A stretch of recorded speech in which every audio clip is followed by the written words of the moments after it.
নমস্কার বন্ধুরা, আমি দেবযানী। কেমন আছেন সবাই? আশা করি সবাই খুব ভালো আছেন আর আমিও ভালো আছি।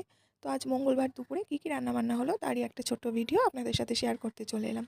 তো সবার প্রথমেই যেটা দেখায় সেটা হচ্ছে ভাত, আর ভাতের সাথে ছিল করলা সিদ্ধ। তো করলা সিদ্ধর পরে দিদা যেটা রান্না করেছিল সেটা হচ্ছে কুমড়ো দিয়ে পাতলা করে মুসুর ডাল। দেখতেই পাচ্ছেন, এক বাটি মুসুর ডাল। তো এই মুসুর ডাল রান্না করার পরে তারপরে দিদা যেটা রান্না করেছিল সেটা হচ্ছে তেলাকচু শাক। এখানে কুমড়ো, আলু, চিংড়ি মাছ দিয়ে দিদা একটা তেলাকুচু শাকের গামাখা গামাখা তরকারি করে নিয়েছিল। এরপর যেটা রান্না করেছিল দিদা সেটা হচ্ছে মোচার ঘন্ট। এই যে দেখতেই পাচ্ছেন এখানটায় মোচার ঘন্ট, আলু আর চিংড়ি মাছ দিয়ে মোচার ঘন্ট রান্না করে নিয়েছিল। এই মোচা কালকেও আমাদের বাড়িতে রান্না হয়েছিল। তো বাবা দুটো মোচা এনেছিল, কালকে একটা রান্না হয়েছিল আর আজকে এই আরেকটা। আর এখানে আছে মাছের পাতুরি।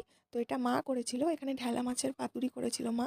তো এই মাছটাই তো খুব কাঁটা, কিন্তু খেতেও খুব স্বাদ। আমাদের বাড়িতে সবাই খুব পছন্দ করে এই মাছটা। তো তারই পাতুরি করে নিয়েছিল মা।